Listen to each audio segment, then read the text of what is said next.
бүгін мынандай шөп шалам. Короче, ылғи шөп. Брокколи.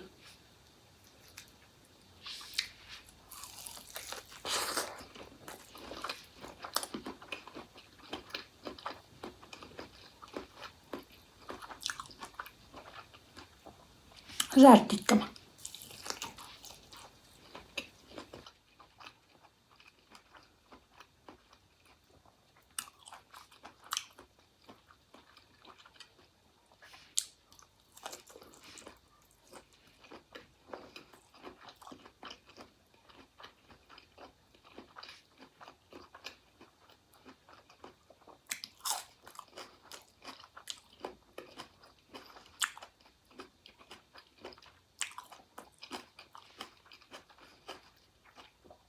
Шашымды жинаған жоқпын тағы да.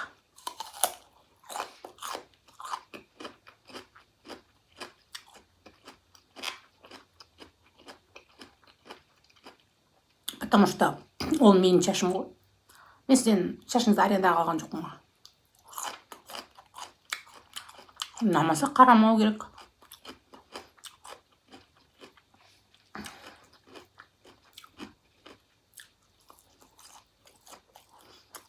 Онда психикаңыз дұрыс болмаса, басқа да нелер қарамайсыз ба? Психологически. Например, истинная мусульманка болсаңыз, онда ана бірдеме толып жатыр ғой ішінде. Құран сияқты оқитын нәрселер. Сондайды қараңыз. Нервіңіз түзеледі. Басқаға мән бермеңіз, только сондайды қарап, нервіңізді түзеп алу керек қой.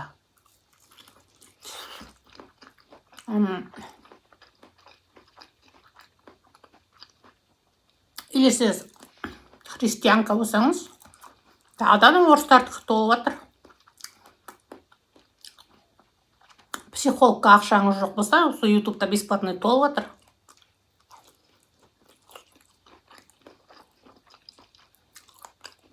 Маған бәрібір қараса қарасын, қарамаса қойсын. Бәрібір қазақша контенттен көп ақша төлемейді. Копейка. Тоқта мен бұны өзім үшін ғана анда-санда түсірем.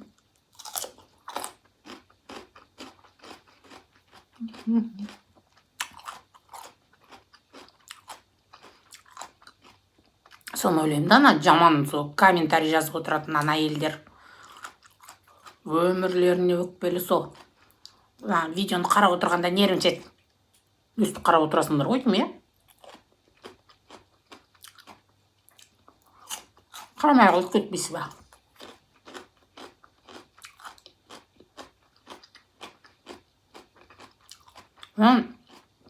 Осындай нервіңізға тиетін видеоны көріп отырасыз.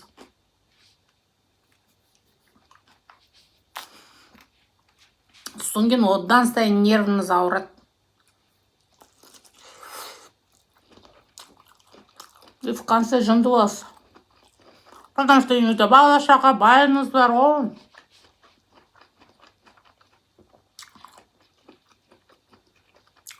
Адам деген өзін өзі күту керек қой. Сіздің жағдайыңызды ешкім ойламайды.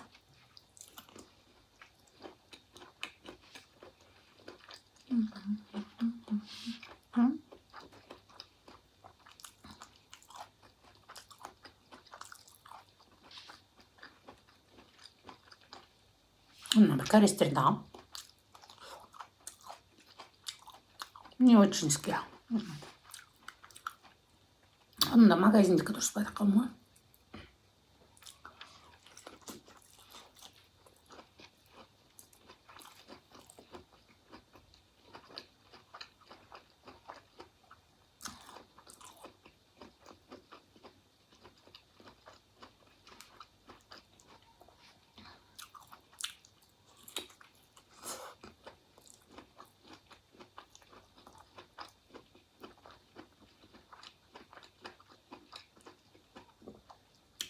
Ол психологтарды осы жерде отырғандар, ол сізге бір ақыл айтып отырған жоқ, оның бәрін өздері орысшадан қазақша отырғандар.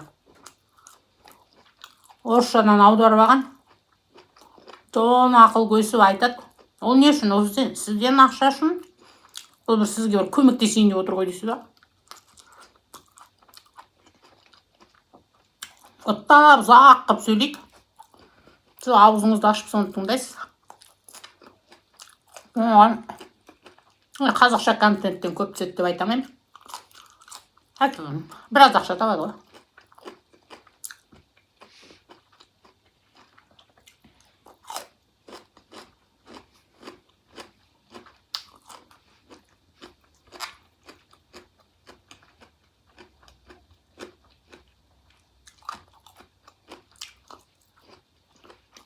Сіз соған құдайыңыздай сеніп, мынаның ақылы керемет екен деп қарап отырсаңыз, сізге де көмектеседі. Өйткені психологически сіз соған сеніп, басыңыз, миыңыз самовнушение.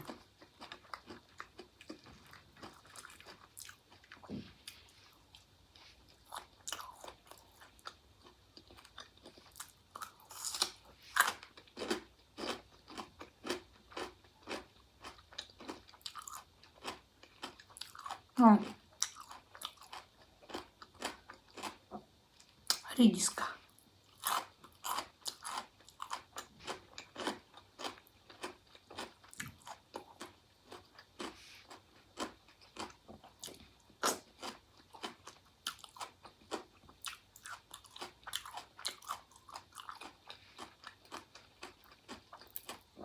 Ал сіз отырып алсыздар, өзіңізбен өзіңіз менің видеомды көріп, жынды ұқсап, ойбай, мына шошқа қысып жеп отыр, ойбай, мына шаш шалбар кетті, ойбай, мына бүйтіп қапты, сөйтіп қапты деп. Не ол? Нервіңді ауыртып. Сіздің үйтіп оттаған әңгімеңізден менің ешқай жерім ештеңе оқымайды. Дальше шалпылдатып осылай шошқа қысып жеп отыра берем. Что тут такого?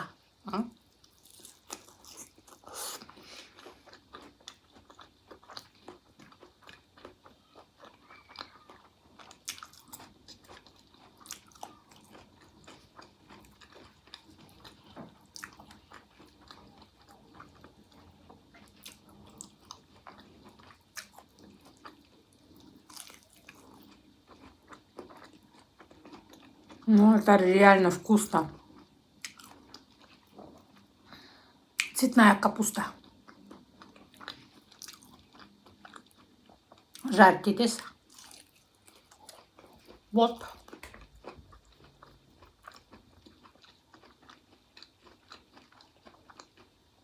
И диетический.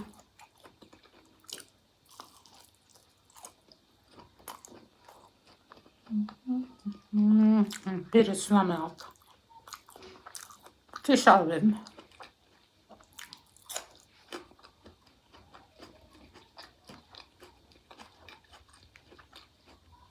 Көк самсақ.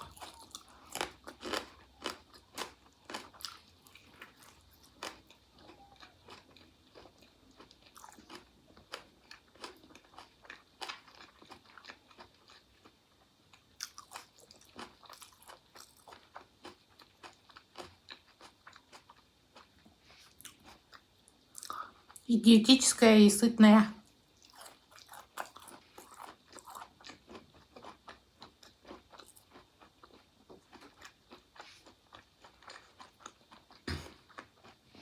Мен мына каналымдағы еще ана жерде отырып тамақ іштім, мына жерде отырып тамақ іштім дегендер тоже оны бытқытып телефонымда орын алғанша мен сол жерге салып қоямын осы ютубыма. Кейін өзім көріп жүремін. Потому что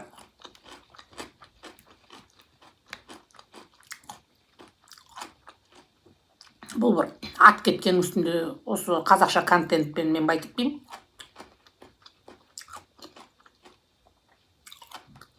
Біздің мемлекет не платежеспособный болып саналады. Сондықтан бізге ақшаны аз төлейді, қазақша айтсаңыз.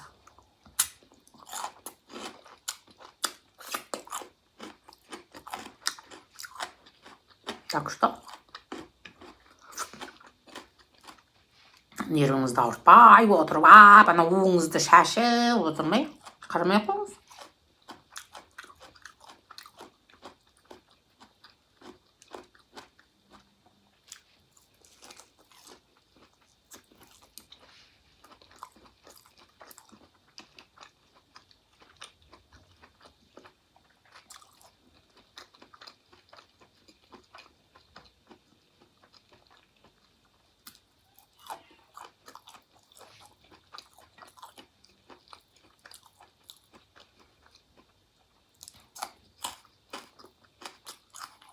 вообще так комментарий жазып отыратындар аузына келгенін айтып.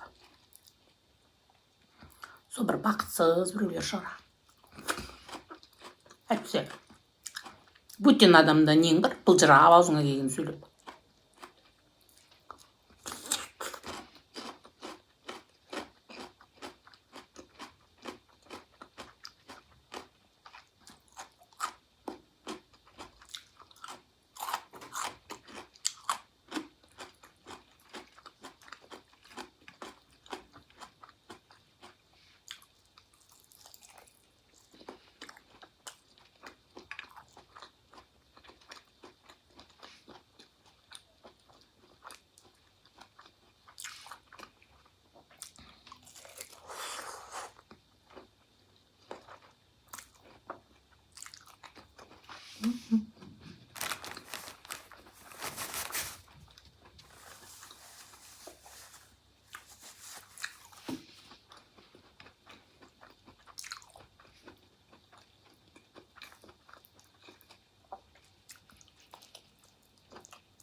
Төт кеттім.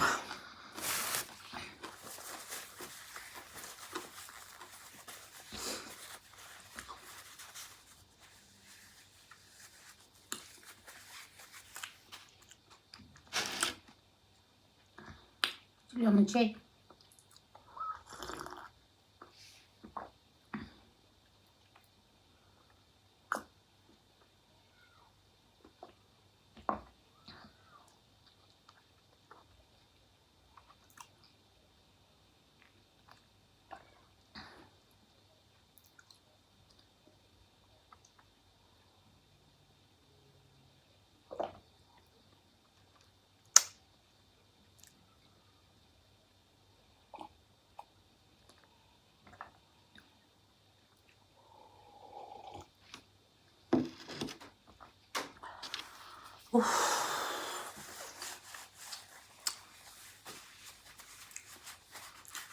Рахмет егер көріп отырсаңыз.